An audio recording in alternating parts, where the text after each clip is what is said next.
اعوذ باللہ من الشیطان الرجیم بسم اللہ الرحمن الرحیم وإن جنحوا للسلم فاجنح لها وتوکل علی اللہ انہ هو السمیع العلیم وإن يريدوا ان يخدعوك فإن حسبك اللہ هو الذی ایدک بنصرہ وبالمؤمنین۔ کل کے سبق کے اندر اللہ تبارک و تعالیٰ نے ارشاد فرمایا تھا کہ مسلمانوں کا جتنا ہو سکے اپنے ہتھیار اپنا اسلحہ تیار کر کے رکھیں، اور لوگوں کو جو اللہ اور اللہ کے رسول کے دشمن ہیں، جو مسلمانوں کے دشمن ہیں، انہیں دکھائیں بھی صحیح اور ڈرائیں بھی صحیح۔ یہ بات۔ اب اگلی بات جو اللہ تبارک و تعالیٰ نے، دیکھیں ایک ترتیب ہے، تربیت کی سمجھانے کی ایک ترتیب اللہ تبارک و تعالیٰ نے بیان فرمائی ہے۔ پہلے جنگ کی بات کی ہے، ہتھیاروں کی بات کی ہے، اب ہتھیاروں کے بعد ایک اور رستہ دکھایا جا رہا ہے۔ فرمایا کہ اگر بات صلح تک آ جائے تو پھر کیا کریں، اس کے بارے میں اللہ تبارک و تعالیٰ نے ارشاد فرمایا وَإِن جَنَحُوا لِلسَّلْمِ فَاجْنَحْ لَهَا، فرمایا کہ اگر کفار مکہ یا کفار یا کافر کوئی بھی ہے، اگر وہ تم سے صلح کرنا چاہتے ہیں تو فَاجْنَحْ لَهَا، تم بھی ان کے ساتھ صلح کر لو۔ یہ اصول دیا گیا ہے کہ جنگ تو ہے ہی ہے، ٹھیک ہے جی، ہتھیار بھی تیار رکھو، اپنی تیاری بھی پوری کرو، اپنے اسلحہ بنا کے رکھو، اس میں کوئی مسئلہ نہیں ہے، دکھاؤ بھی صحیح، یہ نہیں کہ خالی صرف بنا کے چھپا کے رکھ دو، دکھانا بھی ضروری ہے۔ لیکن اگر جنگ سے ہٹنے کے بعد اگر کفار مکہ آ کر یا کوئی بھی مکہ کے کافر ہیں یا عرب کے کافر ہیں، کوئی بھی آ کر اگر تم سے صلح کرنا چاہتے ہیں تو تم بھی کیا کرو، فجنا لہا، تم بھی ان کے ساتھ صلح کر لو، تاکہ انہیں پتہ چلے کہ اسلام جو نا، اسلام جنگ نہیں چاہتا، سوال ہی پیدا نہیں ہوتا، اسلام کبھی بھی نہیں چاہتا کہ جنگ ہو، خون خرابہ ہو۔ آپ اندازہ کریں کہ 2 عالمی جنگیں لگی ہیں، اس کے اندر کروڑوں بندے مارے گئے ہیں، اور آقا علیہ الصلوۃ والسلام نے 10 سال کے اندر جتنی جنگیں کی ہیں، وہ تعداد جو بندے مارے گئے ہیں نا، وہ تعداد 200-250 سے 300 سے زیادہ نہیں ہے۔ پورے 10 سالہ جنگی دور کے اندر بھی اگر دیکھا جائے تو 200-250 سے زیادہ بندے نہیں جو ہے وہ مارے گئے ہیں۔ اگر دونوں طرف سے ملایا جائے تو میرے خیال ہے کوئی 1000-1500 کے قریبی بندے نہیں بنتے ہیں۔ تو اب اندازہ کریں کہ اسلام کی جو امن ہے وہ کتنا بڑا ہے، کہ ایک طرف سے 2 عالمی جنگیں لگی ہیں اور ہر جنگ کے اندر کروڑوں بندے مارے گئے، اور ایک طرف سے 10 سال کے اندر جو ہے وہ 27 جنگیں آقا علیہ الصلوۃ والسلام نے شرکت کی، اور اس کے اندر جو ہے 200-250 بندہ سارا جو ہے وہ مارا جا رہا ہے۔ لیکن کیونکہ مسلمانوں کو پتہ کوئی نہیں ہے، تو جب وہ بات کرتے ہیں تو یہ خاموش ہو جاتے ہیں۔ تو جواب دینے کے لیے تو ہے نا کہ ہٹلر نے کتنے بندے مروائے ہیں، ان کا پتہ ہی کوئی نہیں، تعداد کا اندازہ ہی کوئی نہیں ہے، ٹھیک ہے۔ آج جب یہودیوں کو دیکھ لینا کہ صرف یہودیوں نے اسی 200 دن کے اندر 35,000 بندہ جو ہے شہید کر دیا ہے، 35,000 بندہ، ٹھیک ہے۔ لیکن مسلمانوں کے لیے یہ ایک بہت بڑا اصول دیا اللہ تبارک و تعالیٰ نے، فرمایا کہ اگر جنگ ہو تب بھی تم تیار رہو، تمہارا اسلحہ، تمہارا ہتھیار، سب کچھ تمہارا جو ہے وہ اور بالکل ٹھیک ٹھاک ہونا چاہیے۔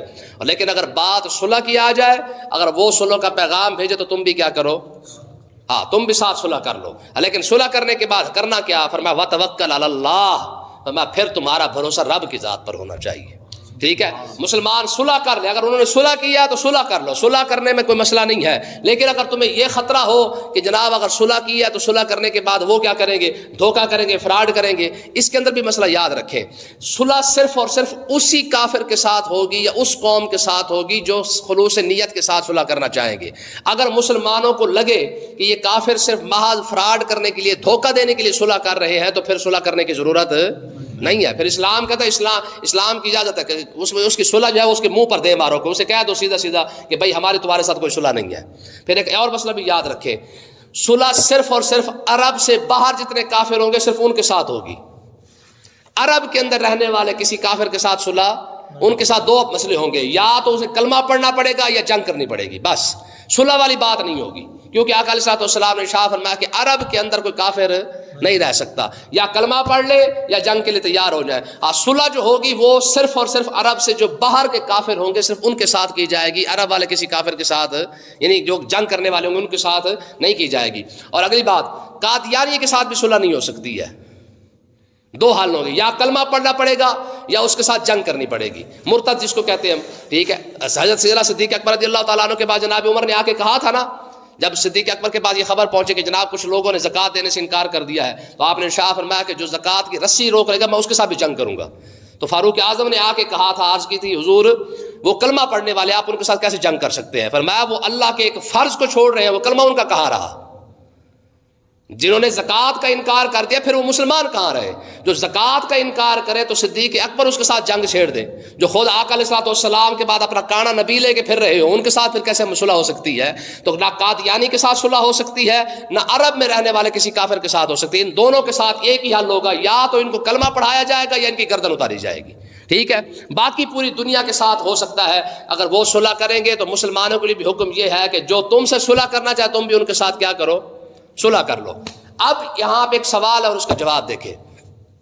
اکثر جو کافر ہے مستشرقین، تحریک مستشرقین ایک تحریک ہے، یہ اتنی بڑی تحریک ہے کہ آپ اس کے بارے میں سوچ بھی نہیں سکتے ہیں۔ یہ سارے کے سارے غیر مسلم ہوتے ہیں، یہودی، سکھ، ہندو، یہ بڑے بڑے لوگ ہوتے ہیں اور سارے کے سارے قرآن اور حدیث کے عالم ہوتے ہیں تحریک مستشرقین کے اندر، ٹھیک ہے؟ ہوں گے وہ عیسائی، ہوں گے یہودی، لیکن قرآن کے بھی عالم ہوں گے، حافظ ہوں گے، اور حدیث کے بھی عالم اور حافظ ہوں گے۔ وہ تمہارے سوالوں کا جواب تمہاری کتابوں سے دیں گے، لیکن مسلمان نہیں ہوں گے۔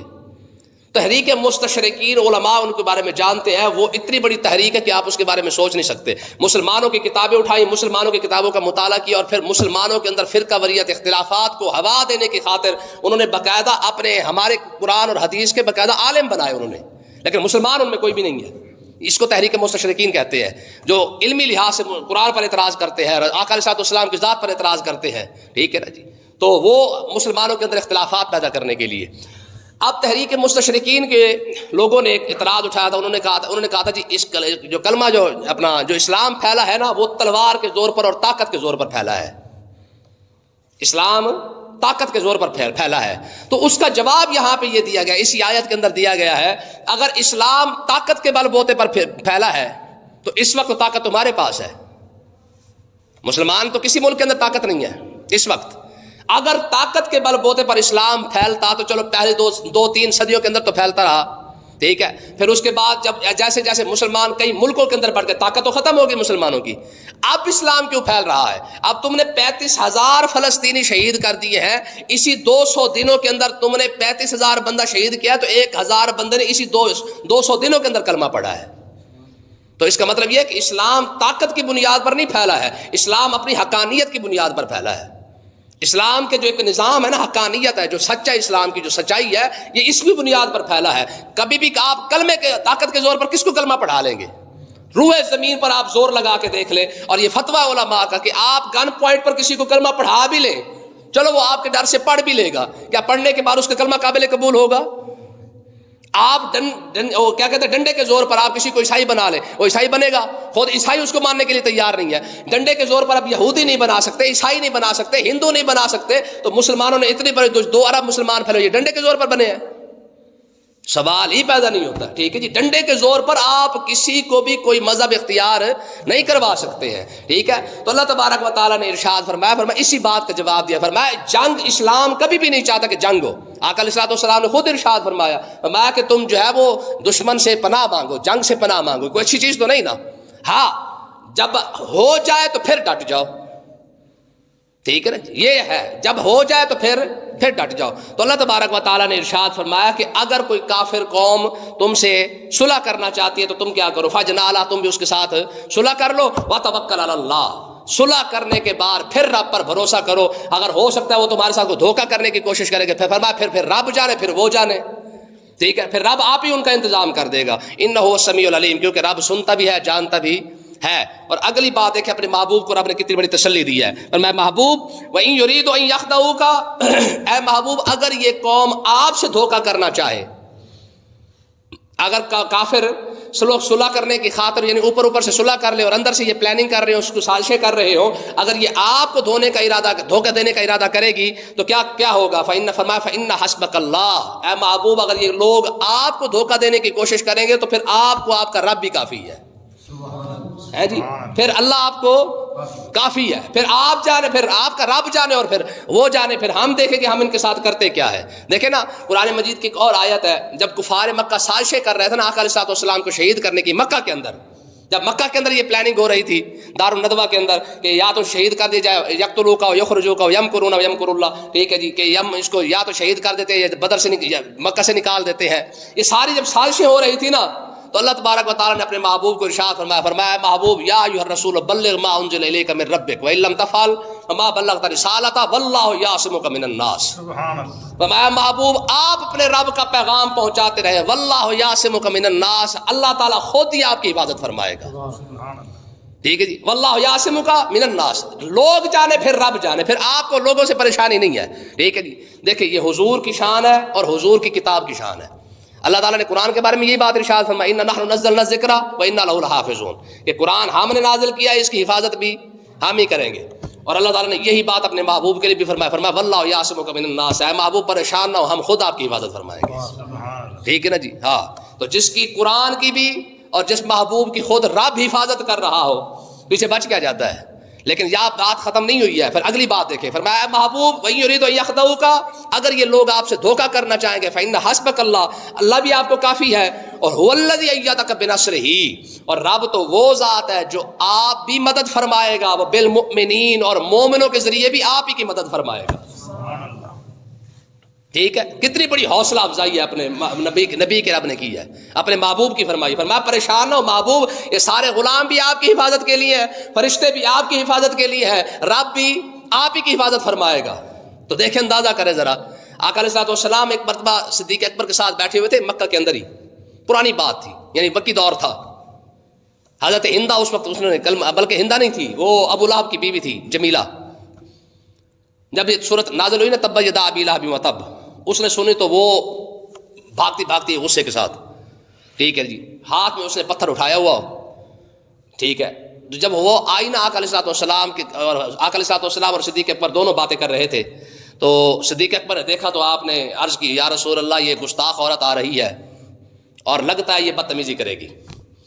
آقا علیہ الصلوۃ والسلام نے ارشاد فرمایا, فرمایا صدیق پریشان نہ ہو, یہ مجھے دیکھ ہی نہیں سکے گی, یہ مجھے دیکھ ہی نہیں سکے گی. اچھا, حضور صدیق اکبر سے باتیں کر رہے ہیں, وہ آئی جو صحیح نا, اس نے آ کے صدیق اکبر سے پوچھا, کہنے لگی وہ تمہارا نبی کہاں ہے؟ صدیق اکبر نے فرمایا میرے تو پاس بیٹھے ہوئے ہیں. کہا تو مجھ سے مذاق کر رہا ہے, تو مجھ سے مذاق کر رہا ہے. تو صدیق اکبر خاموش ہو گئے. حضور نے ارشاد فرمایا, فرمایا صدیق تجھے کہہ رہا ہوں نا یہ مجھے نہیں دیکھ سکے گی. ٹھیک ہے نا. تو مطلب کیا ہے کہ جب بھی کوئی گستاخی کرنے کی سوچے نا, یہ اس کے دماغ سے اپنے نکال دے کے, مطلب ہے کہ یہ نبی تو وہ نبی ہے جس کی حفاظت رب بھی کر رہا ہے, فرشتے بھی کر رہے ہیں. اور آگے ارشاد فرمایا بالمؤمنین, اے محبوب یہ سارے غلام بھی آپ ہی کی خدمت کرنے کے لیے ہیں. جس نبی کی خدمت کرنے کے لیے صحابہ صدیق اکبر سے لے کر نیچے تک, پھر اس کے بعد جناب جبریل علیہ الصلوۃ والسلام سے لے کر پیچھے فرشتے تک, اور پھر اس کے بعد بات یہاں بھی ختم نہیں ہے, رب کی ذات بھی شامل.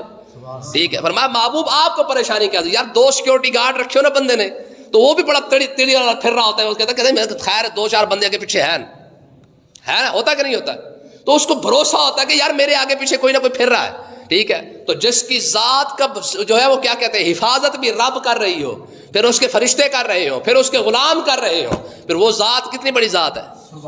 ٹھیک ہے نا. تو اللہ تبارک و تعالیٰ نے کتنی بڑی حوصلہ افزائی فرمائی. فرمایا محبوب پریشان ہونے کی ضرورت نہیں ہے, ہم آپ کی حفاظت بھی کریں گے, اور ہم صرف میں آپ کی حفاظت نہیں کروں گا, آپ کے غلام جنہوں نے کلمہ پڑھ رکھا یہ بھی آپ کی حفاظت ہی کریں گے. اور اگلی بات دیکھیں, مسلمانوں کو ارشاد فرمائی, فرمایا وَأَلَّفَ بَيْنَ قُلُوبِهِمْ, اے محبوب آپ دیکھیں نا, ہم نے آپ کے غلاموں کے دل کے اندر محبت ڈال دی ہے. آپ کے غلاموں کے دل میں محبت ڈال دی ہے. اوس اور خزرج دونوں انصار ہیں نا, دونوں انصار ہیں. دونوں کا حال یہ تھا کہ یہ 100 سال تک لڑتے رہے ہیں ایک دوسرے کے ساتھ. 120 سال ان کی لڑائی رہی ہے اوس اور خزرج کی. ٹھیک ہے. اور انہوں نے جناب اللہ کخ نہیں چھوڑا ایک دوسرے کا. چھوٹی سی بات ہوئی جناب اللہ ٹھا پھا انہوں نے شروع کر دی, ایک دوسرے کے بندے مار کے 10 اس کے مار دیے, 10 اس کے مار دیے.